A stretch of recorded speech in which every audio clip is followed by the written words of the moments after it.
Welcome to Baldly Go, the officially unofficial podcast for all of Star Trek. I'm Jim. I'm Aaron. And today we're talking Season 2, Episode 7 of Star Trek Strange New Worlds, Those Old Scientists. Aaron, I felt pretty good about this episode.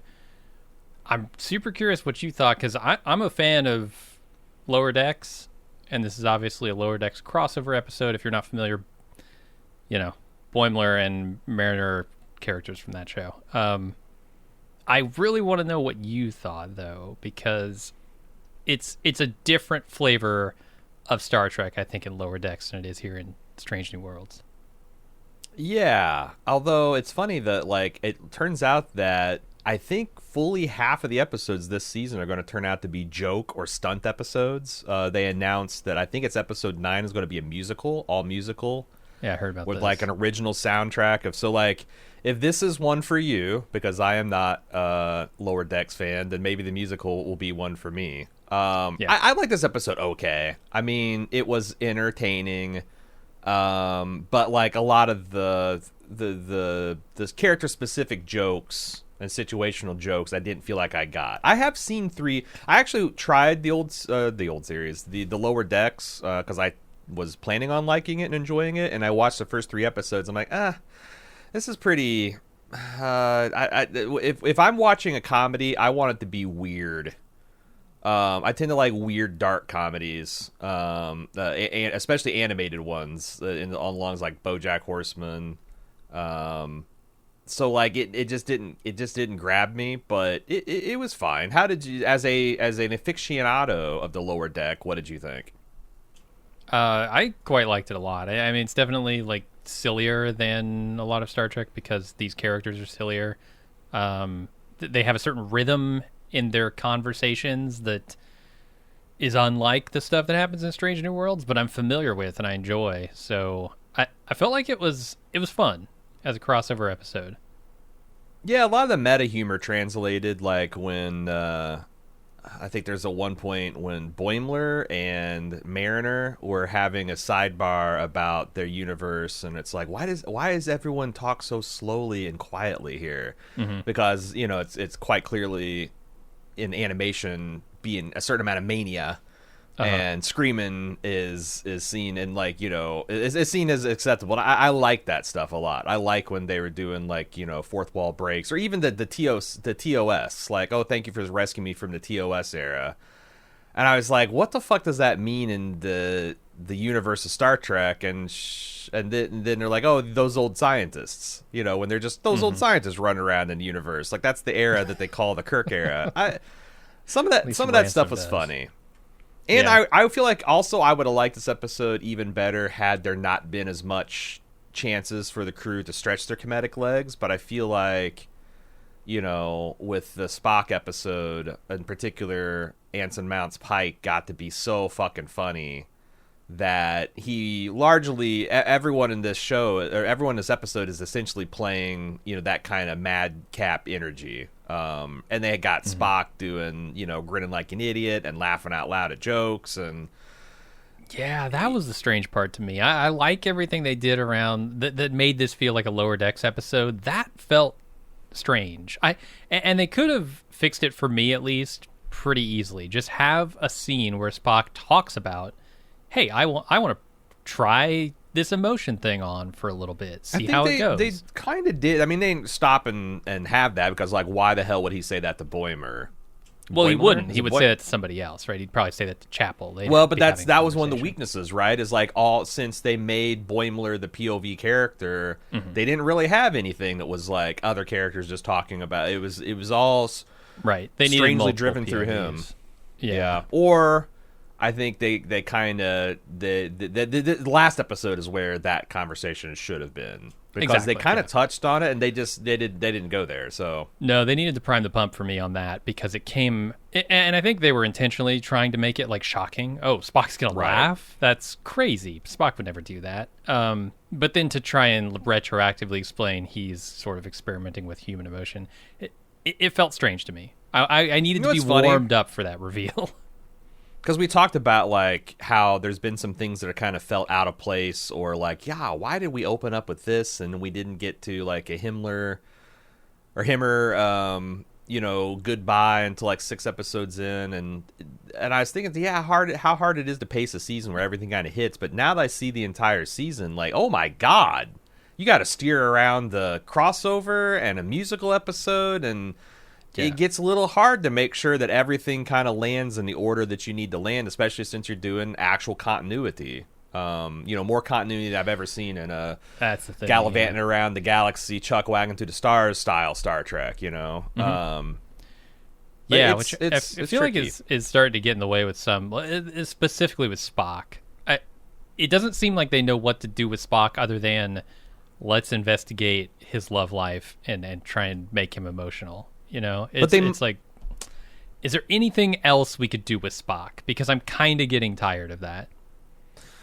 It could be that they see a unique period of Spock's life where they could, and they'll never be able to do it again. And obviously that's like a plot point that they're like, at some point Spock decides to just, devote to himself to the Vulcan aspects of it. But that hasn't happened yet, so they're kind of like... I can see the temptation of, like, we've got one chance, we got one shot to do, all of the horny teenage Spock stuff that we've ever wanted to do. Mm-hmm. But, we talked about this last year. It's like they were kind of on the ragged edge of that stuff with me. But it's not all Spock, sex, horny stuff, but it's pretty broad. Pretty broad Spock. Pretty broad, basic Spock humor that... the well has started to run a bit dry. And the other thing I like about this that comes over from Lower Decks is just how many references there are to other Star Treks. I mean, oh yeah, I can't count them on all of my digits. There are so many. Like they have to have one every 10 seconds. Like, and if they don't, they'll just do something like, oh, Worf's honor. Like they'll just take, it's like, what is something they're making where some stuff up too, but. Take a 21st century expression, remove the noun or the adverb or the verb, and Star Trekify, preferably all three. So it's still, but yeah, that's like seems to be, and that's I don't know, it's a little Family Guy. Maybe that's another reason why the Lower Decks. Is that a Seth whatchamacallit? Is MacFarlane? that No. Okay? Because my god, he's got the Orville. That's together. As close as they'll let him get to Star Trek. He does have the Orville. Yeah. Had the Orville? I have no idea if that's still going. Same. Sometimes it gets a little bit much for me. That Worf's honor thing, like what? The Scouts are an organization. Worf, unto himself, is not an organization. It was a little weird. Maybe we can talk about it when we get there. But he is like, I kind of think it works. Like, the more you think about it, the funnier it sure. is, because like Worf, like as you get to know him in the TNG and Deep Space Nine, seems like the only Klingon that's overly concerned with honor. That actually like it means something to him. Like he's the most Klingon, even though the other Klingons think he's a soft Federation boiled egg. Yeah. Yeah, so it's like I get like that's if you know anything about Worf, it's that he's all about honor. So it's like it's kind of funny, but it's also very forced, especially like 10 seconds later we're going to get another one.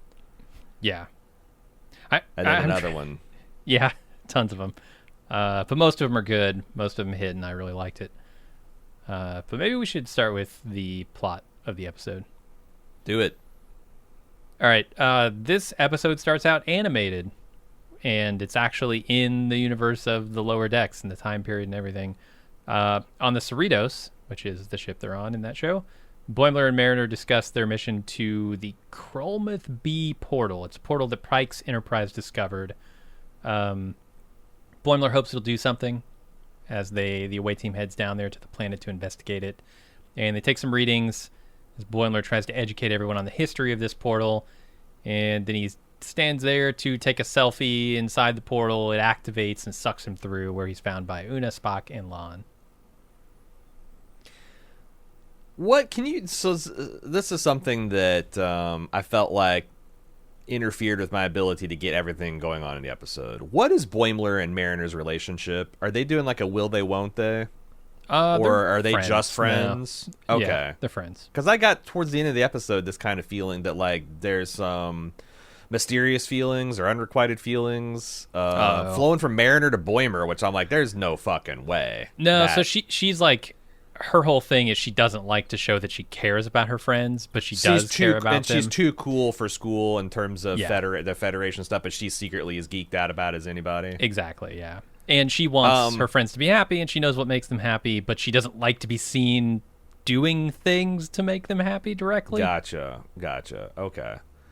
Why is Uhura so famous? Is this a part that they invented for the next the Strange New Worlds, or is Mariner obsessed with Uhura in the?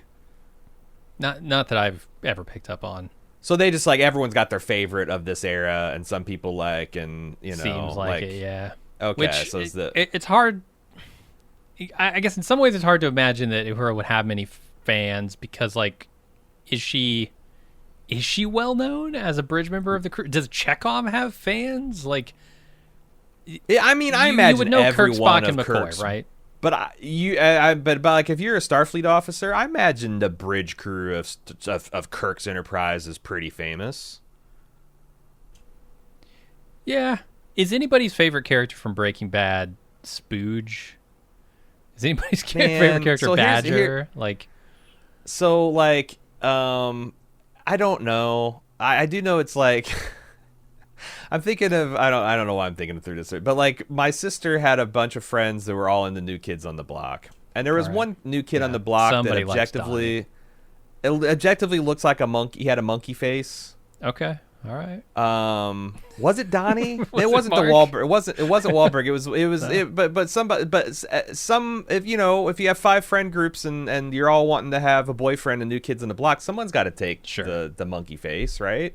Yeah, somebody likes Joey Fatone. Yeah. Yeah, so like there's some people that's also it's like there's some of it it's just like you just pick the leftovers, and some of it is people have different tastes, and some of it is people there's like a hipster quality to it too. So like being really into the communications officer of Kirk's Enterprise, like you're a Spock fanboy. Oh really? Is he your favorite bridge officer? How mainstream of you. Yeah. Oh well, who's yours? And you flash out with like a Chekhov or a Uhura. It's like, oh fuck, that's a deep cut. Maybe. Nurse Christine Chapel. Yeah, got to get a Chapel fan. Yeoman Rand. How about a Yeoman? Can we get hollers for Yeoman Rand? That's my favorite. That's my favorite bridge officer. Fucking Uhura posers. There's some revisionist history going on here too with Boimler, but I guess he's making that history eventually, so it's okay for him to revise it since he's literally going to revise it. What's the revision history? With the Orion scientists being the ones to discover this portal, and I mean that's like a paradox, right? Kind of, yeah. It already happened because it had to have happened, kind of business. It must have, but then you question the point of this entire episode. Like, what are the stakes, right? There are 0 stakes if it happened. No, therefore it has to happen. This is a funny episode. Yeah. I thought that was pretty funny, and like the kind of I guess there's an Orion crewmate that has to put up with stereotypes about her, probably just her, like I am not a slave girl, thank you very much, and my parents were not pirates, they were scientists actually, and they lean way into that too. Every time she goes to her homeworld, like everybody's a fucking pirate. Like she protests and she does not want to be known as the pirate, but then she goes home and everyone's a pirate. Everybody, yeah, like they even have her title of like Mistress of the Winter Cons. It sounds very piratical, I thought. Yeah. But also the idea that like her parents were like delighted they would, like the fact that probably the Orions aspire to be more than pirates. You got to question why. You got to question why the Federation has a piracy problem within its borders. Like what are people not able to get in terms of the base? So like obviously, there's some social economic considerations at play. But I thought that stuff was pretty funny. And I really like the Lower Decks-esque dialogue, like all this rapid fire stuff about like, oh, the portal's trying to portal me, stop lurching toward it, and then as it goes through, he's like, remember me, which I thought. Why does it activate? Is it the selfie energy? Yeah, it's whatever photons is hitting this thing is causing it to activate. I don't know how heronium and photons interact, but that's doing it apparently. What'd you think of the animated intro, shot for shot? I'm super curious about this. I think it's super cool. I'm glad they did it. And it's almost hard to tell at the beginning if it's animation or if it's the other animation that we get, which is CG, right? 3D animation. There was like the first 2 or 3 sequences I was squinting like, is it? Did they? Kind of, but you're right. It's, it's so stylized. Detailed. It really is. And they do, like, it is shot for shot. Like, it wouldn't surprise me if they it wouldn't surprise me if they just imported the entire animation and then just rotoscoped it with whatever their shit is. Yeah, just, put a different rendering engine. Because it's a texture, it's essentially. Yeah. Mm-hmm. But it looks great. Yeah, that's a good question because all of those assets for that thing are 3D anyway. And it's all owned by Paramount. All of the and all of the animation is 3D in Lower Decks. It's just made to look like this 2D style. So, yeah, I actually thought that they might actually put in some kind of joke, like, like when the Enterprise is like just plowing through the asteroid field, just letting it shields casually. Like maybe like there would be actual damage happening, but no, it's just played entirely straight. And then at the end of that, we get to see this episode is directed by Jonathan Frakes, which I thought was interesting because I don't recall. Look, I don't watch a ton of animation, but I don't recall him ever directing episodes of the animated cartoon. Although he must have directed some of Lower Decks. He's in that show, so. Oh, I imagine, and he's done so much. Yeah. I mean, he's done so much direction, period. But especially among Star Trek, and he's also got one of the funniest jokes in the episode. With the saddle stuff. When Boimler is getting on the saddle, he calls out Riker when he does swings his leg over the top. The only seat on a starship that I've ever seen you could actually pull a Riker and not look like you're just being so extra. But that's the amazing thing about the Riker is that Jonathan Frakes did that all fucking and it was so smooth you didn't even notice until someone pointed it out into a TikTok collection. Has he ever done it in the high-backed conference room chairs on TNG? Dude, no. Yes. Yes. Like, it's insane the height he gets on some of those Rikers. If you don't know what we're talking, can you tell? Because sometimes I feel like we don't ever explain these inside jokes, and sometimes it's funny. Sometimes this isn't our inside joke. Do you want to explain to people that might be unfamiliar what the Riker maneuver is? I mean, I guess I can't imagine anyone being unfamiliar with this who's also listening to this podcast. But true. Yeah, it's basically Riker has a unique style of sitting in a chair where it's like casual cool guy style, where he comes up to a chair and instead of going around it and sitting in it the way normal people do, he swings his leg over the top and then just plops down from above. Yeah, apparently there's a couple things when the Jonathan Frakes had a real life back issue that caused him pain when he was standing up and sitting down and like minimizing like Riker wincing in those transitions, and the fact that also Jonathan Frakes is hella tall and he can just kind of vault these things.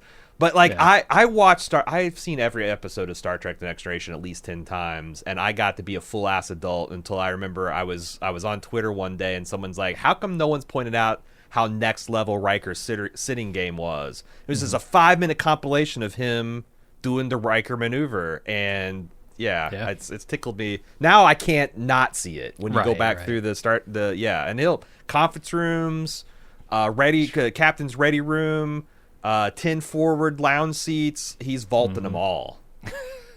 Yeah, it's impressive. So the Enterprise is en route to deliver some grain to some colony, but they also have to deal with this time-traveling Boimler issue. He's living his fantasy. He's thrilled to meet Pike and several others, but he clams up when Oona approaches. She wonders what that means for her future. You don't want Future Boy running in terror when you come up. Yeah, that's really funny because that's what everyone's going through. It's like, oh my god, how many of us are doomed to die in the future that this guy... is this... I'm guessing that they made up the fact that he has the Oona Chin Riley pinup in his bunk for this episode, or is this a joke that's been established for a long time? I wish it were. I don't recall ever seeing it, but I didn't know who Oona Chin Riley was before season 1 of Strange New Worlds. So if it's in there, it might be in season 3. Yeah.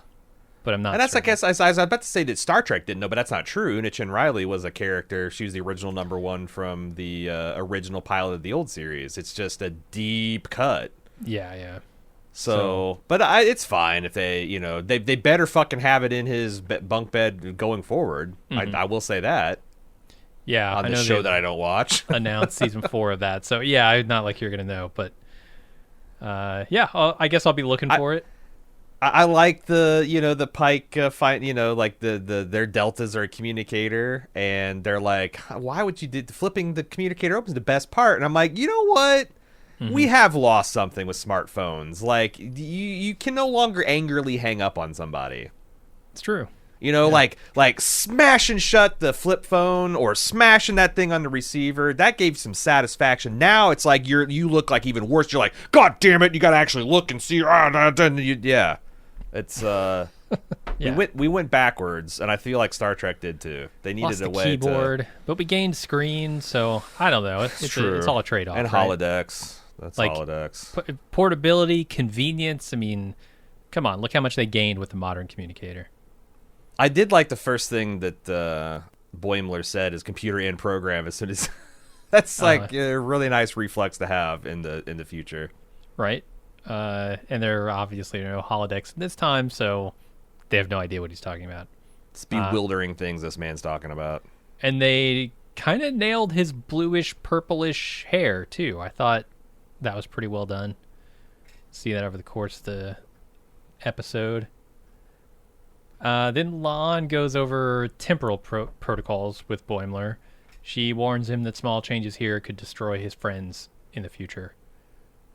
She runs down like her 3 laws of time travel. It's no interfering with past events, no sharing future knowledge, and don't make any attachments. That's a new one. That's all personal. Yeah, that's the one she's hard won and fought knowledge. This episode really brings into focus just how many people have had time travel experiences. Even in this crew alone. Yeah. I mean, Boimler's here time traveling. Mariner's going to time travel soon. Pike already knows his future because he's time traveled. Lon's time traveled. It's kind of crazy. Like, at this point, I would feel left out if I were a Star Trek Starfleet officer who hadn't had a time travel experience. Yeah, what is the lower deck perspective on that? Because that's something that's always been debated in Star Trek fandom. Like, is Kirk's Enterprise unique amongst the Federation that they just get in the most shit because they're on the flagship and they're always at the furthest reach of the frontier? Or is literally every Federation ship like this, where you're always going into you're meeting alternate versions of the self that pop through nebulas, and you're encountering super evolved incorporeal beings with godlike powers, getting involved in neutral zones, skirmishes with the Romulans. Is the lower deck? I guess it's called the lower deck, so it seems like the stakes are just always lower on that show. Well, they're not. That's the thing, right? It just focuses on the people who don't have command, I guess, and aren't as so directly people involved. on the But bridge the are Cerritos still red is alert all the time. Yeah, all the time. Yeah. It's mixing shit up constantly with other aliens and time travel and all that. Yeah.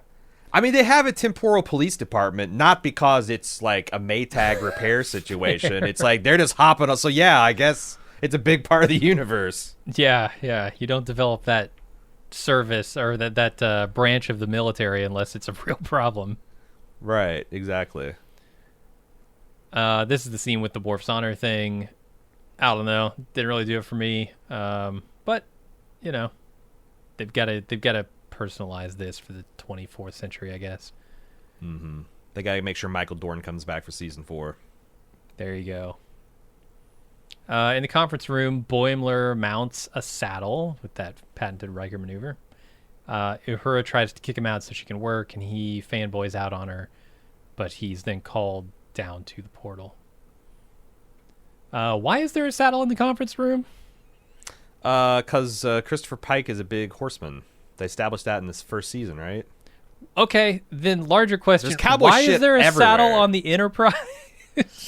Because does he think he's going to have an opportunity to go on shore leave? I guess. Can I ask you this? Why the fuck did junior officers just barge into Pikes Quarters? Did he give Uhura permission to use this as her fucking personal library book study thing? Because like last season, they didn't have the bar set. So anytime they wanted to have like the crew hanging out, it was like, well, Pike's into cooking, so he's just cooking everybody a family meal.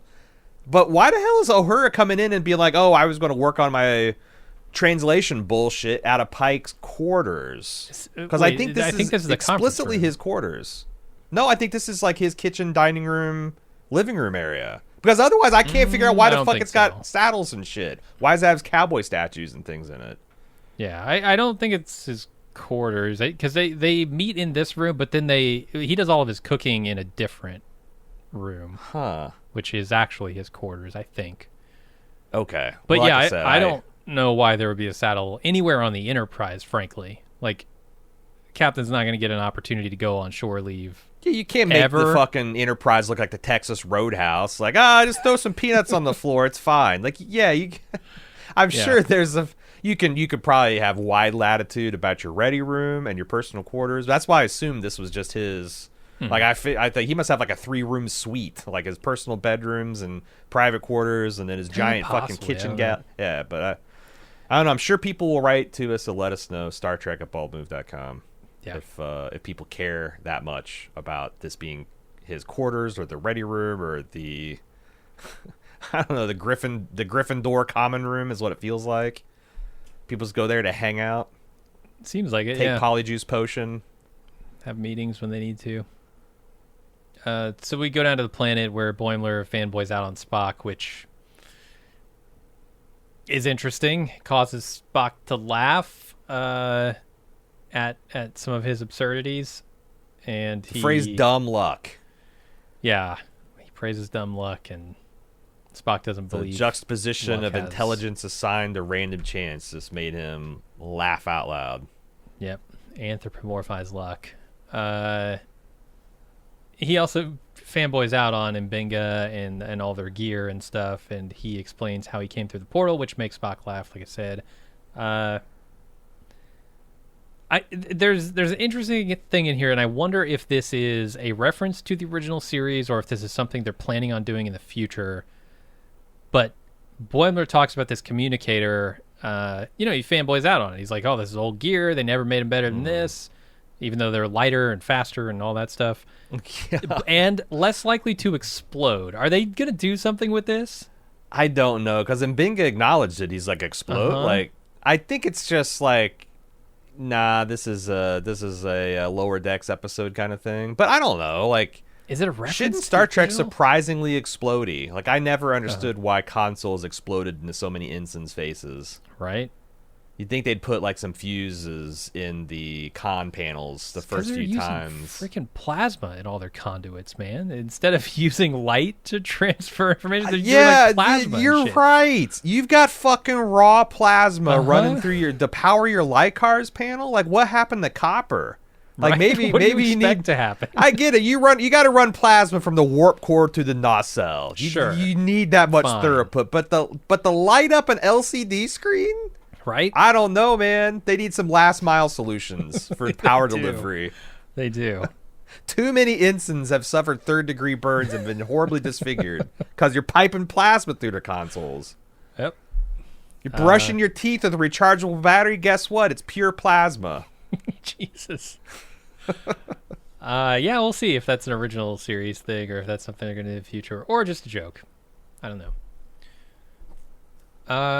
And then Pike calls down and says, well, there's an Orion ship approaching, and we need to get you back. So they beam back to the ship. Boimler says, Pike, I promise you these are peaceful Orion pirates. They're not pirates at all. They're actually scientists. So Pike decides to negotiate with him. The Orion ship, having stolen the portal, decides to run. Who is this main Orion guy? He looked so familiar. But yes, I agree. Super familiar looking. Yeah. I don't know. I always thought the Orions are cool. Mm-hmm.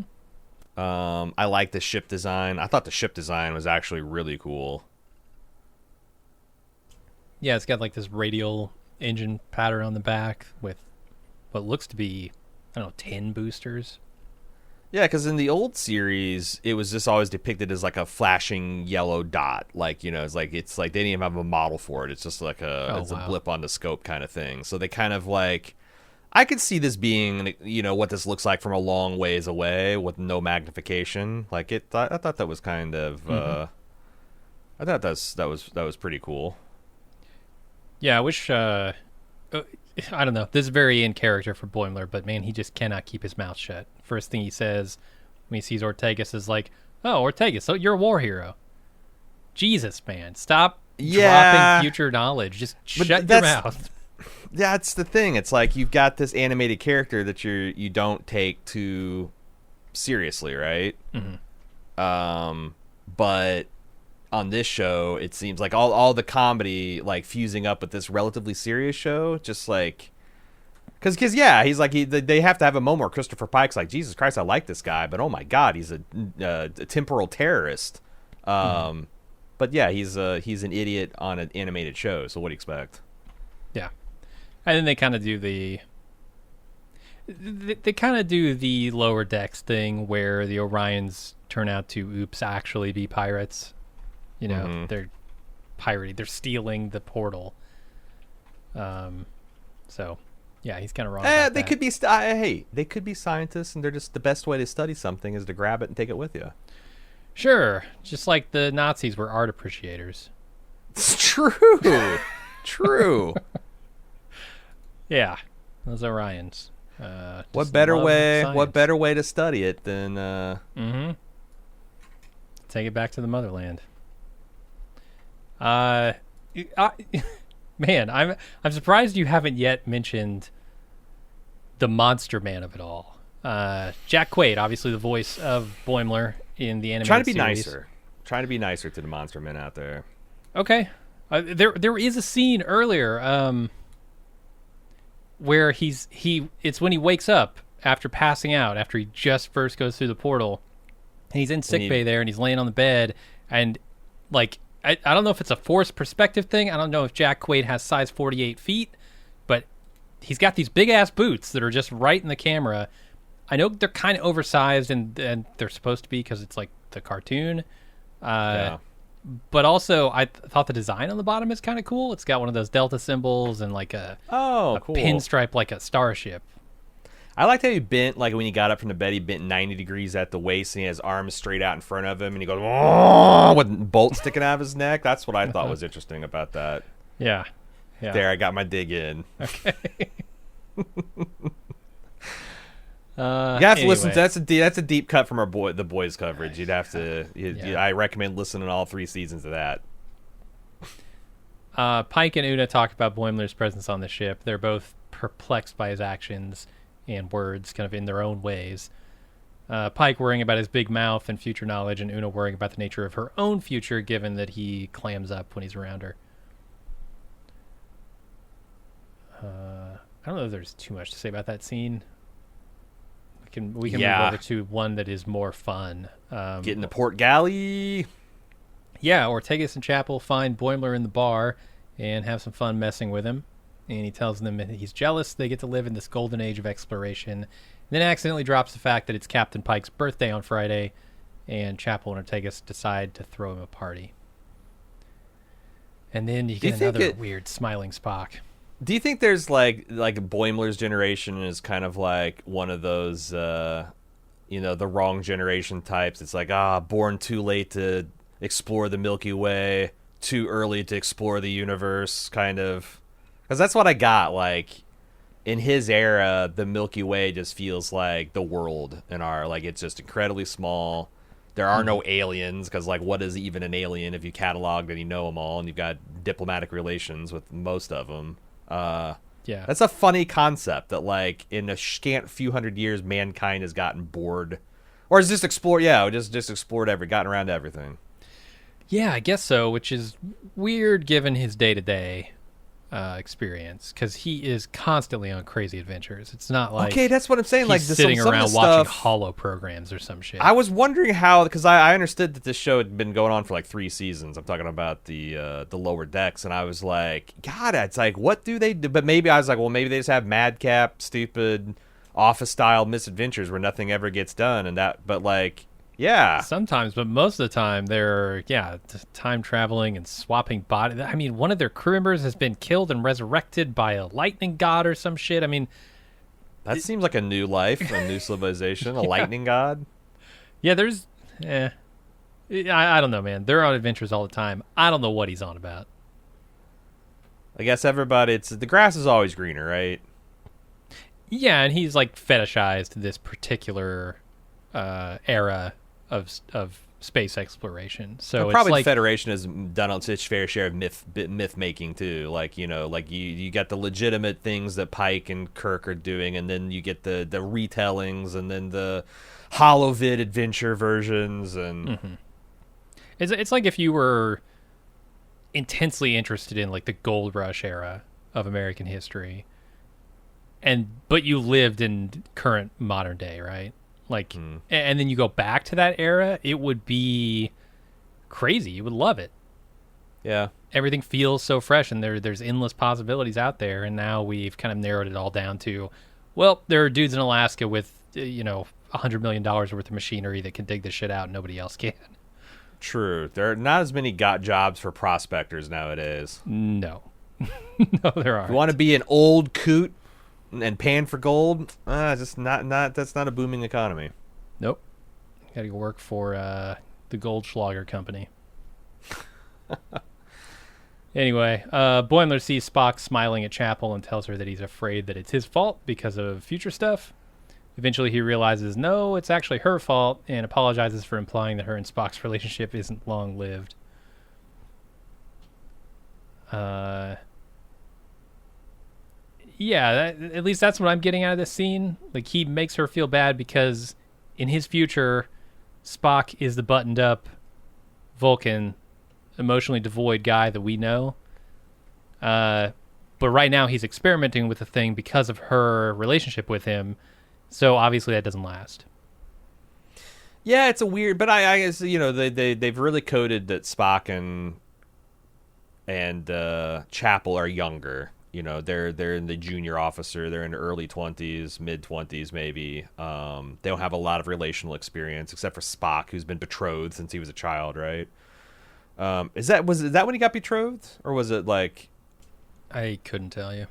Because like I said, I guarantee they went over this in the first season as much as they went over the relationship. But like, it's a very immature thing for someone to think that, oh, my partner is experimenting with something, and then I found out in the future that they go away from that. I must not be. It's like, well, no, I mean, Spock could be fucking around with being a human just for his own sake, and he could independently decide that he's not. You know what? I actually like I'm gonna lean back into my father's side and still have relationship with you. Obviously, his dad loves a Terran woman. And has a long-term relationship with her. So it's like, I thought it was weird and kind of on point, because that's the thing I've gotten from Chapel the last few episodes is like, relationally, she's extremely immature. And I don't know whether this is like intentional or I'm just getting at it, but like also kind of like, hot and cold, like when Spock's aloof, she's hot for him, and when he's like wanting to define the relationships, you're like, whoa, boy. So yeah. But also, we also know, if I'm stopped being bullshitting us, we also know that her and him and Chapel don't have a future together. So that's something. I wonder if the show's going to use this as a way to break them up. Like Chapel saying, future like, knowledge.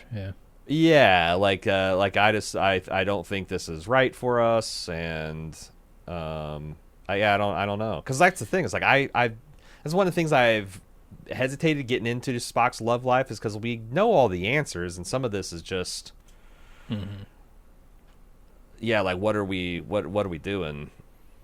And I like Spock's like logical approach to it later in the episode, where he's trying to say, basically, you can't change future events with me, but I don't think that's necessarily true with someone who I guess is more influenceable. Like maybe a Chapel. I don't know. Yeah. There's a lot of surmising going on that I don't know is fair, but it's also, if you're a younger person. Also, I guess, yeah, if the only thing I knew about, like, I have a radical personality change and it's brought on by my current girlfriend, and in the future I go back, I guess that's not an unfair surmisal. Yeah, it's definitely possible that that's the cause. But yeah, she just takes it as fact. Some deep lore cuts. They reference Spock's pet, Achaya. Okay, yeah, this Sea-Lot or whatever it's called. Yeah, which is briefly referenced in the old series and then becomes a bigger part in the animated series, and then, almost every novel involving young Spock, which there's more than you'd think, have to fucking have his pet. So, yeah. That was kind of cool. Hilarious in the episode because I kept thinking they were saying Spock's slot, and I was very confused. He named it Ichaya. It's his Vulcan slot. Look, I don't know how they get down on Vulcan. I don't know what equipment Spock has. It's all opposite of Earth, man. They got the slots instead of the tabs. Sure. So Spock can't track the Orions, but apparently Boimler can. The crew just can't watch him make the mods to the ship because of future stuff. And he does it, and they track down the Orions, and Boimler tells Pike that they can't harm the Orions because his friend's great-grandmother's on the ship. Pike negotiates a trade of the grain they're carrying for the portal. How influenceable is Pike with flattery?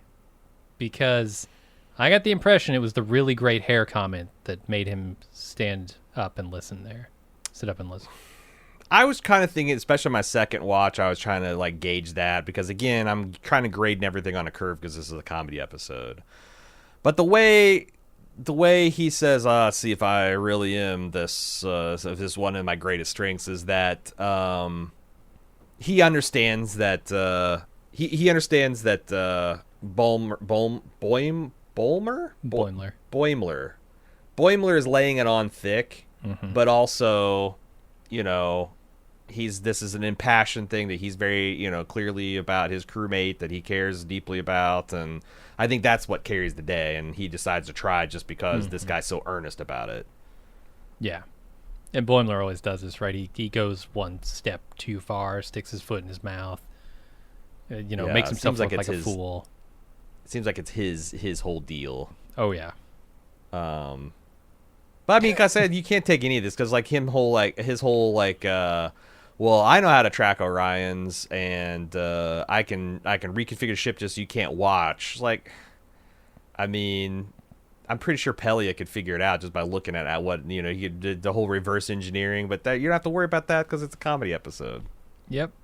It's like Star Trek 4 is a comedy Star Trek movie, so you don't worry about Scotty fucking up the timeline by giving transparent aluminum to some loser in San Francisco. It's just, you just got to roll with it, man. Got to roll with it, baby. Yeah. My headcanon is that he goes back and undoes his modification here after this scene. You trust him to do it right, correctly? Sure. I mean, he tracked the Orions. He can do it, apparently. The man is swimming in cables. Filled with plasma. Yeah. Yeah. Yeah, he trips over any one of those black cables, it's all over for the bridge crew. Anyway, Spock calculates that the portal has enough heronium for a single trip. And as Boimler's about to go back through, suddenly Mariner flies through to save him, depleting the heronium and stranding them both there. And boy, here's where the episode really kicks into high gear. If you're not familiar with Lower Decks and you thought Boimler was a lot, Mariner is just as much in a different way. Yeah, it's funny because, like, I think it's a smart choice to have a start with Boimler, right? Yep. Boimler. It's because, like, he is comparatively buttoned down compared to her, which I thought their relationship was the opposite, that she was kind of straight man to his kind of zany weirdo, but nah, she really takes it up a notch. And I like some of the stuff, like her just like being catty, like just like looking at she's not looking at them like revered. She's just looking at them like, oh, I'm not sure about these rank insignias on the sleeve. That's weird. Yeah. And they got those old thingies, those communicators. Yeah. Yeah. Where's the pips? Oh, I don't like these stripes. I don't like these comms. Mm-hmm. And she just instantly, where's Uhura? She hasn't got any kind of like. Well, she does have worship, but it's not the weird, nervous, awkward stuff that Boimler's got. It's more of the brash, assuming kind that she has. Yeah, she very much likes to get into shit. She's a rules breaker, where he's a rules follower and tries to stay out of trouble 99% of the time. And he's usually dragged kicking and screaming into adventures by her.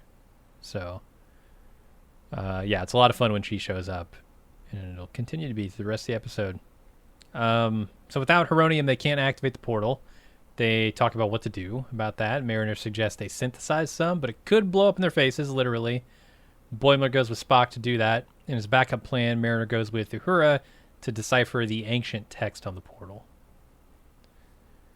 I gotta say that it never quite got old, them smash cutting to Spock with an off-putting smile on his face. Yeah. I don't know how many times they could go back to this well in a 45-minute episode, but like they didn't pump the well dry, because it's at least 3. Yeah, Ethan Peck is just, I don't know, he's really, and it seems like he enjoys, maybe that's the reason they lean into this part, is that he likes kind of test driving the zany Spock. It gives him something better to do than just to sit there and cock an eyebrow once an episode. Mm-hmm. But like just how like it's like he's like had Smilex gas. It's just shy of that kind of uncanny valley of smiles, right? Like yeah. You can tell there's a man who does not smile much trying it on. Yeah, I got to the point in the Children of Ruin book where people are wearing wide offset smiles, and I like literally read that passage right before I saw the Star Trek this episode. I'm like, yeah, that's the face of Spock being piloted by something. I don't know. Yeah. That doesn't Mariner's all look about natty. him too. Like, yeah, thinks how super hot he is. Mm-hmm. Young hot Spock. It's been said. There's a reference I want to point out here where they're talking about the time travel stuff and how they could be. I forget the context of this reference, but she says they could be stuck in a dystopian San Francisco in the middle of a riot.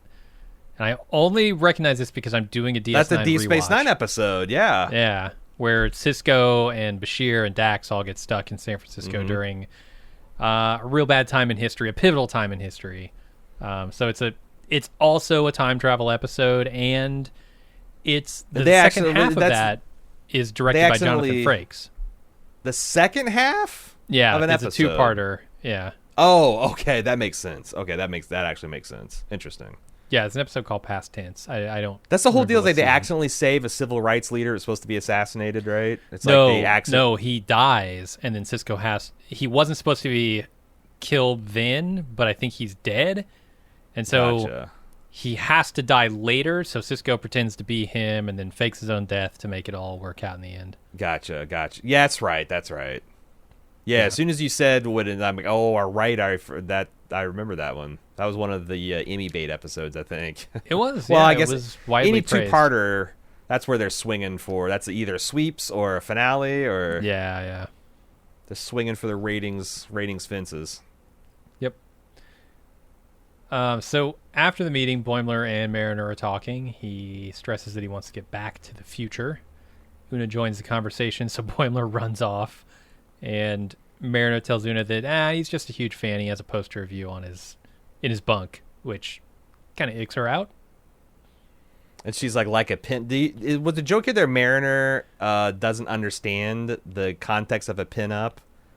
Or is she trying to play... Which that kind of tracks that they're far enough in the future where like casual sexist behavior just doesn't exist. Although that doesn't track with the overall humor that I've seen the show use.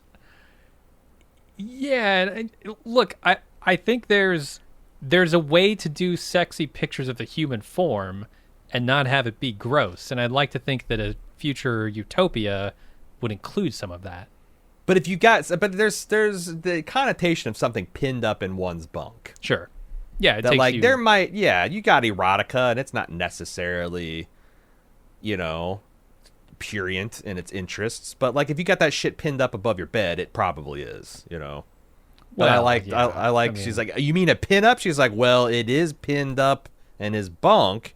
So I get, yeah, but like, I just thought that was interesting. But maybe she's playing dumb just because she realized she'd stepped in it. I also find it hilarious that this is Rebecca Romaine we're talking about, who has been a model at various times in the past, and like many pin-up posters of her. Yeah. And which they're leaning into that. They're well aware. They certainly are, and I also liked how Oona just like shows up, like she's like looming behind Boimler when he turns around and like gives him a jump scare. I thought that was pretty funny too. I want to know. The scene starts off with the camera pointed at the floor and tracks like the feet of an officer walking by. I don't know what kind of like General Grievous Delta symbol shoes they're wearing, but they're wild. I don't know if this is like future athletic wear or if this is standard issue stuff, but these boots are crazy angular. It goes with the regulation headgear that you got to wear sometimes. Maybe part of that set. I don't know. Those are like super cool shoes. I bet. Why doesn't Star Trek do more clothing line stuff, more like official merch with like uniforms? I know they've had some in the past, but I bet a lot of people would pay a lot of money for a really good Star Trek uniform, boots included. I think what they need to do is lean into like the outerwear sports kind of like Gore-Tex. Their jackets are fucking cool. Some of the that's what I'm First saying. Contact has some really great jackets. That's what I'm saying. I would spend a good amount of money to look like a giant dork back in the day. Mm-hmm. I probably still would. So I'm with you. Some of the Star Trek stuff, it would be good merch. It'd be cool to have like a uniform hoodie. Wouldn't that be cool? Like a gold command hoodie that has like captain stripes on it and the Delta and. I bet that stuff exists. I just don't seek it out. Yeah. Is it official merchandise or is it just some Etsy bullshit? That's the big question. That's the problem. Paramount, get on it. Mm-hmm. All right, Mariner fangirls out on Uhura, who feels like becoming a legend is a lot of pressure. But Mariner decides, well, you know what? You need to take a break, and here's the regulation that says so. There's kind of a weird line here. I'm not sure. There's a chicken and an egg sort of thing happening where Uhura is feeling all this pressure, and she expresses it as like, how am I supposed to have fun when I know I'm supposed to who I'm supposed to become? This like hardworking, very well-known officer. That's not the story they've been telling. The story they've been telling is she is that person. Mm-hmm. And that's why people will know her in the future. But here she seems to be like stressing out over trying to become that person. Like she's got an end goal in mind for who she will be. But that's never felt like Uhura to me. No, I think maybe that's because I didn't get that impression. I got it. It's like because her has always been kind of a driven person, kind of like, and to sit to like maybe Starfleet's not good enough for her. Like I've got like all these talents and abilities, and I want to, but like I think she's just playing on what Mariner's telling her. Like she doesn't want to take a break because she is a driven, studious person. Mariner's trying to get her to goof off, and like Mariner's also told her about all these things about her becoming a great figure, and she's like, well, if I'm supposed to become that, then I can't. You know, you're saying that like you're going to become this great thing, don't worry. I'm saying, well, now I got to become this great thing. I need to worry double. But yeah. I also liked Mariner. This must be part of her character, that she's master of Starfleet codes that let you slack. She's able to rattle off every Starfleet regulation of like you get smoking breaks and Romulan ale breaks, and you know, like there's you know how many Starfleet holidays there must be with all the different planets that they've got, and everyone's Independence Day and First Contact Day and. Yeah, first Orion Space Captain Day. I mean, there must be, if you know all the ins and outs, you probably could keep your HR department or whatever just spun up. Yeah, just take the whole year off and couldn't do anything about it.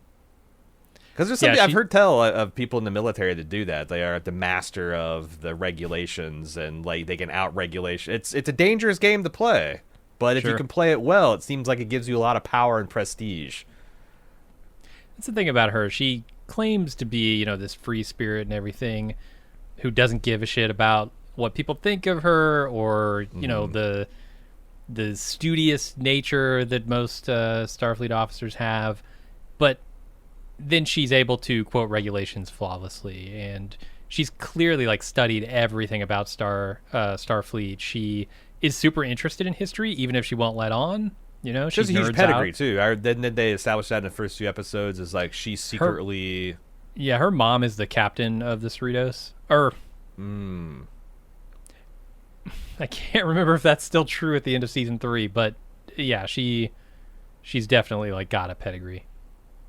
Is her dad someone like legit Star Trek famous? Like not Geordi LaForge, but I don't remember maybe who her dad is. Yeah, this is stuff I'm barely remembering from 3 or 4 years ago. So never mind. Yeah, this is very much in her character. Yeah. So Mariner makes Uhura and Ortegas drinks at the bar, the weak kind. We'll get to the strong kind later. Uhura but they are Orion Drinks, right? She's got Orion this with her Hurricanes. friend.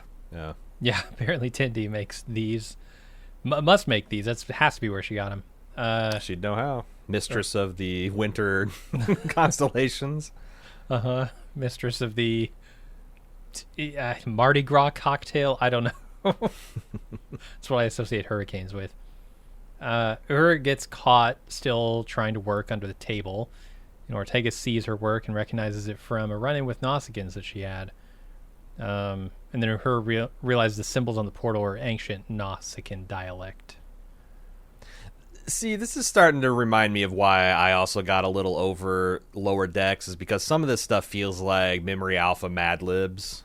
Mm-hmm. You're talking about the like, Domjot I stuff. saw this on a Domjot and just played them, and then you got to have the helpful, like, it's a game that Nausicaans are terrible at that love to bet on, which is all just a service of joke at like, haha, we know who stabbed Picard in the heart when he got drunk and mouthy at a bar when he was right. It's a little bit just like I know Star Trek because you've just hit me with 15 deep cut references and before the last commercial break. We can chill. We can chill on this, Yeah, that's a little fair. too try-hardy, isn't it? Because why the fuck would the Nausicaans invented a time portal and left it here? Like it's like the other thing is like it's one thing if like the deep cut was well integrated into the material. It never is. It's just literally Star Trek noun verb adverb in a Mad Lib style. Yeah, no, it can be a bit much for sure. I was like, because fucking Nausicaan stabbed the shit out of Picard. Yeah. No Gramba. He's got no Gramba. Surprised that no one referenced Gramba within 30 seconds of that joke. Right. That's the thing. Domjot was a popular game, and it kind of was like really more front and center in DS9 than TNG ever was. But like, I don't think they ever show it in DS9. And like, when they said it's a billiard style game, I'm like, oh shit! I always thought it was like some kind of crap style game. Me too, but apparently that's Tongo. Tongo's the one with the wheel and the pass, confront, that stuff. But then there's another game that they're playing, I think, in Quarks, but I've never seen a Domjot table in Quarks. I don't know if it's in the holosuites. Yeah, that's the other coffee. game? No, Fuck, that's their right. coffee. The Raktajino girls are serving drink. We actually talked about this offline like 2 weeks ago. They're the Raktajino girls serve the drink around the Domjot tables. Sure, yeah, they could do that. If anybody's buying coffee at Quarks, mostly it's root beer. Much to Quark's chagrin. But yeah, I get you. It's a lot. Sometimes it's a bit much even for me. I'm looking on Memory Alpha. I guess they do show the episode where Kirk gets stabbed. They do show a table. Picard. Yeah, they do. I remember. Oh that. yes, Picard. Yeah, it's wild. It's like bumper pool with like pinball elements and like it's like mini golf of pool is what it looks like. It would be an amazing gaming table if you built one of these that had the cover that could go on it that you could then. Hell yeah! Like those conversion. I mean, bumper pool tables are like this too, where they got the covers you can use as a regular table. That's true. What are they called? That's billiards, right? Yeah, it's a billiard style game. There's a game that the ones that have like the holes in the middle of the table and they have all the bumpers. I forget what they call it. I always call it like bumper pool, but bumper pool. But there's like I think the English call that a particular thing. Gotcha. Anyway, Spock tells Boimler that he knows he must have said something at Chapel that upset her, but that it won't affect the future because he's way too logical for that. They activate the synthesizer and it explodes. Pretty funny. I mean, I like his reasoning here. It is very logical, right? I have no choice but to stay true to the path I've chosen in this time. If you sway me, then my future will have been altered. Is that not logical? Yeah. Yeah. Yeah, keep doing what you're doing, because obviously it eventually works out, right? Yeah, and I think there's a little homage to, like, whenever Spock would do science, he'd wear these, like, funky welding goggles on Star Trek, and I think that they're kind of, like, going with a slightly more designed-up version of that, you know, seeing him wear, you know, he's got the aprons and the gloves, and he's doing a science experiment. And the idea of, like, when it starts sparking, he's like, is that normal? No, it is not. And Spock's already, like, wheeling himself to cover. Seat cover, yeah. But he's not, like, running, so, like, Boimler's kind of, like, catching up, literally. Uh-huh. Yeah, good stuff. And then do you feel lucky? So not just emotion, but he's curious about chance as well. Yeah, he's got the human gambling bug. Yeah. Interesting. Dumb luck. It's dumb luck that this doesn't kill them both. And then Boimler goes to engineering to wallow because their plan has failed. Pelia's there and tells him to pretend to be the person he wants to be. Which kind of spurs him on here. Fake it till you make it. Yep. It's a surprisingly useful piece of information to be given in one's life. If you want to be someone different than you are, just pretend to be that person, and it's amazing how far that can get you. And eventually you become known as that person, and you start to feel comfortable in that personality, and that's now who you are. It's a lot of mental tricks you can play on yourself. So Boimler plays a trick on himself. He thinks he's going to be a hero, and he sneaks into a shuttle to steal it. Mariner surprises him by being there. Boimler says he's planning to steal back the grain from the Orions to give it to the people who need it. And they immediately get caught by Lon, right as Mariner's bragging about how she's so much better at this than him, and she never gets caught. Boom, there's Lon. It's wild because, like, it is wild that Pike is willing to barter away this relief mission cargo just to get one guy back. He thinks it's a matter of the future, right? Like, does he think he's saving the future here, preserving But also it? don't know what that means. Like, could the Enterprises replicate its hold back full of grain? I know there's some things that you can't. Like, you know, they always have a lot of times when they're doing a colony relief mission in the Next Generation era, Picard will throw that in. It's like, oh, this is a rare compound of blah, blah, blah that cannot be transported or replicated. Just to let you know, all right, this is a MacGuffin that you can't sci-fi your way out of. This is like fucking gold pressed latinum. You can't fuck with it. And yet in the same episode, they'll transport something, right? They'll transport some of that. Which, really? You can't replicate it, but you can reconstruct it after you scan it into your computers? True. Yeah, sometimes somewhere else? they should, because they're essentially the same fucking technology. Yeah, so exactly that would is, and they do that. The only, look, the replicator is a transporter with one fewer steps. They just don't send it anywhere else, right? It's still all converted into data and converted back to matter. Yeah, and you got a pattern that you are assembling matter from energy. Yeah. They just don't beam that data anywhere. So, but I don't know. I the idea that I did wonder, where the fuck are all these shuttlecraft going? There's like 2 shuttles that leave the Enterprise during this little vignette. Like, where the fuck are these shuttles going?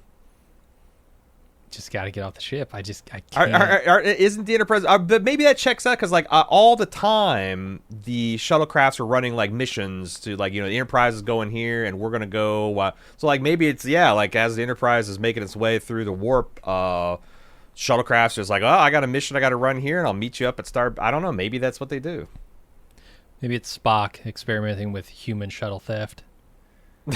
These humans Grand always Theft stealing Shuttle. and lying. I'm going to take some. Yeah, I'm going to try that. Yeah, he's wanting to do some role playing on the Star Trek's Hollow Twitch. It's him and Chapel looking for a little privacy. You can take a little lover's cruise. I don't know, Hot man. rock to Gino. Oh God. Boy, if you didn't like the Fast and Furious references in the previous scene, you're not going to like this scene much because there are two within a span here of one sentence. Boimler shouts, "Holy Q!" Yep. She's Because like, she "Don't is very say that." Q-y. She's very Q-y in lounging in that shuttlecraft seat. Yeah, feet kicked up on the dash. Oh, but he's Master not of her saying. universe. Was he saying "holy Q"? He's like saying it's "holy shit." Yeah. So it's okay. So like that's like Q is essentially the god in there. So that's essentially Yeah. interesting. Okay, I thought she was Oh my God. literally he was like suspecting this as a Q because of the way she's lounging. And then she shouts out. She says, "Oh, they don't quiet. They don't know about Q yet. They had kind of their own thing going with this Trelane guy. I don't know who that is. Squire of Gothos, baby. Apparently, you do." Yeah, so there's actually a TNG slash the old series novel where they try to square the circle that the Squire of Gothos was an immature member of the Q continuum that Q later like adopts and raises as kind of like a pseudo son. This is all non-canon because it's all, as far as I know, every Star Trek novel ever created, with the possible exceptions of the movie novelizations, are considered non-canon by Paramount and everybody. But yeah, no, he's another one of those. He had a whole planet under his sway, fabulous mental powers, could compel people to do, engaged in fantasies. He lived in a medieval style castle and styled himself as some kind of noble. But yeah, just fucking with Kirk and his crew. Yeah, I did see that he was in a TOS episode, but I don't know much more than that. So yeah, and we find out this translation, her backup plan of figuring out what the portal says is a complete bust. It just says it's a time portal. Mm-hmm. Fair So enough. maybe the Nausicaans like carved that in, just like when after their own misadventures, they're just like, Yeah. at least label it, tell people what it is before they go in there and take selfies. For sure. So the prisoners, Because Boimler, otherwise, Nausicaans are just canonically Time Lords. apparently, yeah. Why aren't they ruling? Yeah, Too run hot-headed. around and this just a fucking stripped down TARDIS. What they found on this planet. So the prisoners, Boimler and Mariner, are taken to Pikes Quarters. He says they're going to be confined to their quarters and choose them out for breaking the rules and for causing the crew to throw him a surprise birthday party. It's kind of an exchange here, which I like. I mean, Boimler implies that he might not have any birthdays left, and Pike's like, "Yeah, I know," which surprises them. Kid Boimler, Jesus Christ, dude. Right? Like, you're not being subtle about it. Uh-uh. And then the part that I like here is Pike tells him about how this will be the first year where he's older than his father was when he died. He kind of wants to just be alone and have a conversation with him that he felt like they never had. And then Boimler says, well, think about this from your crew's perspective, right? If you know that you have limited time, give the crew that one day that you were never able to have with your father. And then Pike tries to sympathize with them by mentioning how much he'd like to be on Archer's Enterprise, which gives Boimler an idea to get them home. Yeah, they'll make them like they used to. Not nearly as much heronium, apparently. Nope. There's a kind of throwaway thing, a joke here, where Mariner says that Boimler dressed up like Pike for Halloween. Pre-horrible face scarring or post, you think? Ooh, that's funny. Because for Halloween, it kind of like implies that the post-hideous facial scarring. Yeah. Ooh, that's fun. That's actually, yeah, She that's left a good that one. bit out. That's a good one. Because, yeah, maybe he just dressed up as his hero. People do that, too. But Sure, it's Halloween. Yeah, I can see it. So the idea that Boimler came up with, apparently each Enterprise has a piece of the previous Enterprise built into it. And the original Enterprise, the NX-01 class, had heronium alloy in its hull. And they can use that to activate the portal. I'm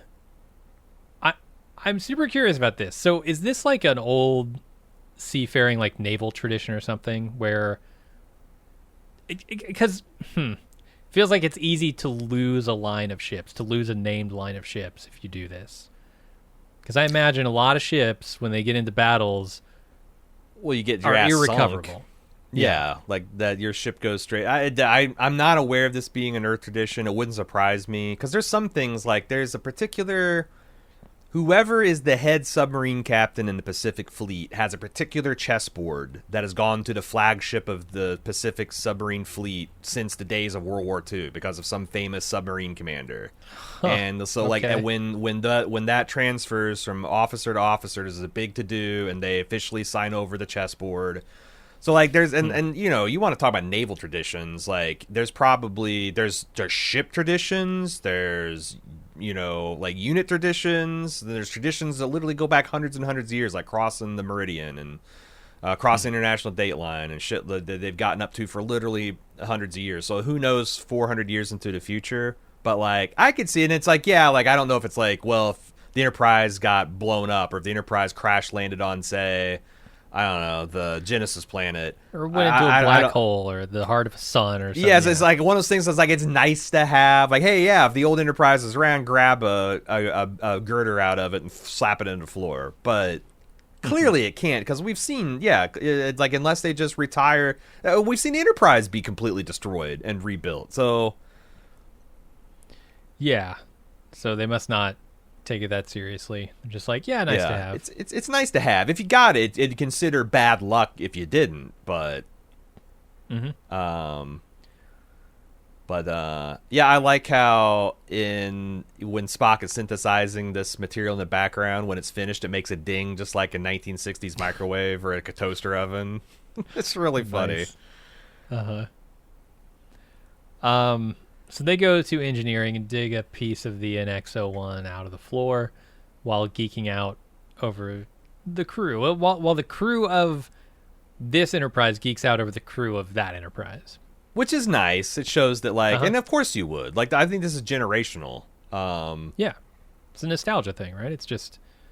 Yeah. Like, I you know, it's a time that I don't have access to. It's very much romanticized. It'd be cool to be there. I'm sure really hardcore naval guys would be geeked out to like walk on a Vietnam era destroyer aircraft carrier, and those guys probably would have been super geeked out to walk on a World War II destroyer. You know, it's like it probably, you're a little fascinated with the heroes from the previous age, and it's probably never going to stop. Yeah, for sure. I am curious about this piece. It looks like it's just maybe like a CO2 kind of canister thing, and they say that the tradition is the first piece of the new build is a piece of the old ship. So I'm picturing a star dock, a shipyard with a whole bay ready to go, and the only thing that's hanging there in space is this canister. Shouldn't it be a girder? Like, you got to build a framework for a ship. You can't just have a canister floating in space.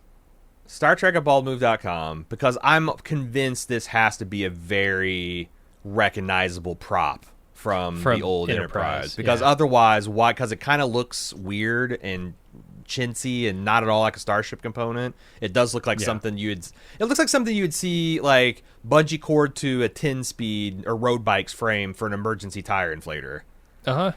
Yeah, or something you plug into your paintball gun for backup. Yeah. To recharge it. It does not, because I was thinking the same thing. It's going to be some kind of girder that they have to like melt down, but which makes sense. Like, obviously, when you start building a ship, you build the frame first before you hang anything in it. But I just have this stupid image of this canister floating in space and being like, "One day, boys, that'll be the new Enterprise." This is the seed from which a mighty starship will grow. And then where do you build from there? You build the little delicate holder underneath it, and then you build what? Yeah. floor of engineering first. Yeah, you got to build that. Then the girder that it's strapped to, and then Yeah, the green grass grows all around. it's crazy. I don't know any of the characters from Enterprise. I literally couldn't tell you who Hoshi Sato or Travis Mayweather are. Unless she said Scott Bakula, I wouldn't have known who it was. Yeah, Archer or Plox. And the only reason I know Plox is because I looked up his species for this show, like the second episode of this show. So big holes. Disco, Enterprise, and Voyager seasons 3 through whenever that thing finished are my giant Star Trek holes. Yeah, same here. Plus the original series for me. That's not a big hole to plug.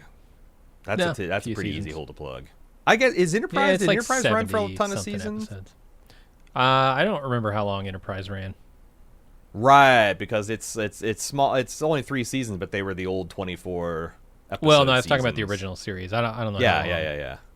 Enterprise is. It could be 5 seasons for all I know. Anyway, having extracted the Heronium, they prepare to go back to the portal. Mariner tells Oona how big a fan Boimler is and why, because she's a literal poster girl for Starfleet in a recruiting capacity. And she's pleased to learn that. And then on the way out, Spock gives Boimler the Vulcan salute. Which really I just looked up. The Enterprise has 98 episodes over 4 seasons. Yikes. Yeah, all that stuff happened. So, all right. Oona Chin Riley, poster girl / woman for recruiting in Starfleet. So is that why Wesley joined? I'm going back through all the people I've seen join Starfleet Academy, and I'm thinking, like, okay, who of them had a poster up in their bunk, right? Like, obviously not Nog. Nog joined for his own reasons because, I don't know, he thought his father sucked. Why would someone from 150 years ago be on the recruiting poster? It's a good question. I don't know. Why not someone more modern? Yeah. Because again, it's like, it'd be one thing if if they had like Kirk or Janeway or Cisco, like a famous commanding officer of a very famous ship, but the second most the first officer under the second most famous captain of this particular ship being a recruiting poster 140 years in the future. I don't know, it started making me feel like a little less innocent. Like maybe it is hanging because she's like the hottest first officer in Starfleet ever. Right, which obviously some crew members think that over on the Cerritos. But I don't know. I guess it's like using Alexander Graham Bell for a recruiting poster for AT&T or something, right? Like, yeah. Is that what Ulysses you want, S. or would you Grant want like on a recruiting poster for the U.S. Army? You know. Sure. I don't know if that would resonate, but maybe it does with the exploration-focused people that they're trying to recruit. Anyway, on the planet, they find Orions at the portal waiting for them. They negotiate a trade for the grain that they need, I think, and also the use of the portal in exchange for letting history believe that Orion scientists discovered the portal.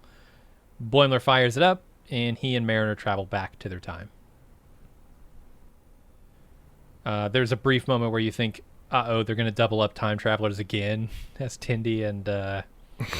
I did think that, but I'm like, there's not enough episode. There's not enough episode left. Yeah. Unless they just ended on a joke. Like, that Futurama would do that. Like, just as they're about to go, like, 3 more crew members, like come spilling out. Like, we're rescuing you. And it's just like, then Pike just slaps his forehead and they smash the credits. That could have worked. They show them carving up the rest of the NX-01 at the History Museum or whatever at Geordi's shipyard. A post-credit scene, of like Oona Chin Riley and with welding torches, Mariner, with spacesuits and welding torches. Yeah, and if they have old man Geordi coming around in a shuttlecraft, what are you kids doing? Shining a flashlight, that'd even be funnier. Yeah. That's something I believe Mariner would do, for sure. Because that implies the Geordi implies that they went to the future version of the museum. Never mind. So they're just fucking with the timeline for no good. Now they got it. Yeah. Now they got everybody back. They got to send Oona and whoever back. Yeah. It'd still be funny. Maybe it's Pelia. Maybe they would have Pelia there as the curator of that museum, right? Yeah. Yeah. Because she would be alive at that time. I'm kind of surprised they didn't look up Pelia at all in that time. Yeah. Check in with her. Friend. She's going to be alive, probably. Uh-huh. Anyway, and we go back to animation, and they're on the Cerritos. Boimler tells Tindy she was right about the Orion scientist. Or no, I'm sorry, they're still on the planet. Boimler tells Tindy she was right about the Orion scientists discovering the portal. Then they go back to the ship where Ransom drops the fact that Mariner specifically chose the portal mission so that Boimler would be able to go on it. Because she knew he wanted to. Yeah, that's the one where I got confused about what the nature of their relationship is. But I think it plays. I just wasn't sure which way to interpret it. She's a friend who doesn't like to show that she cares. Yeah, she's too cool for that. Mm-hmm. But there's also, like, did we talk about those old scientists? Like, I thought that was also funny, too. Anytime you can... Because that's, like, a wildly fourth-breaking thing. It's like, oh, thanks for rescuing me from the TOS era. Mm-hmm. Like, what the fuck? The old series is... in terms of what? But, yeah, it's just they're those old scientists. Sure, I guess so. I'm not sure if it really works in the context of, like, what they're really saying is this was the age of exploration. So it's weird that they would, but like, who the fuck knows? Yeah, it could have been those Orion scientists.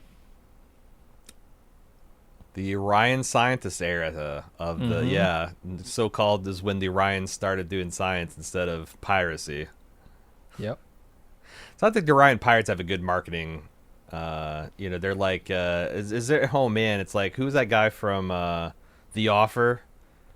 The guy who was like he was a mafia don running the anti-Italian defamation league because he's so pissed off about the way Italians are being portrayed in the media as mobsters. Right, and then he's doing all this mobster shit. Yeah, like the biggest Orion pirate is running an organization called the Anti-Orion Defamation League. Just like it's a goddamn shame. People as he's invading another spaceship and taking its crew hostage and its cargo for his own. It's a damn shame how they portray our people. It really is. And we're still in animation here in the final scene, but this time we're on the Enterprise, and her crew is drinking Orion Hurricanes during Pike's birthday party, this time with real Orion Deloc, which would explain, I guess, why they're still animated. This is an interesting scene, because I think what they're trying to say is they've drank so much of this stuff, and it just kind of fucks you up in a way that they think they're animated, but they're not. Does that mean that canonically everyone on the lower decks is smashed out of their mind? I think so. That's how they perceive their reality. They're just... Mm-hmm. Must be. That they put they put Orion Duloc into the water. Uh-huh. Yeah. It's pretty funny. This is ship somewhere. This is the Futurama ending where it's like Spock's got a crazy noodly arm and Ortega's making jokes about how fucking big her eyes are in proportion to the rest of her head. I think. Something she does have big eyes. Doesn't she have like that's like one like I think of Ortega, she's got like not quite Gowron crazy eyes, but they're big round peepers. Mm-hmm. Yeah. Anyway, that's the episode. I enjoyed it. Yes, it's heavy with references, but that's Lower Decks, baby. Yeah, it'll be interesting to see if they get a lot of the Lower Deck people watching off of this. But I imagine, like, yeah, if you're already a Star Trek fan, you're probably... I'm like one of the crazy exceptions, I guess, that I'm not watching a cartoon.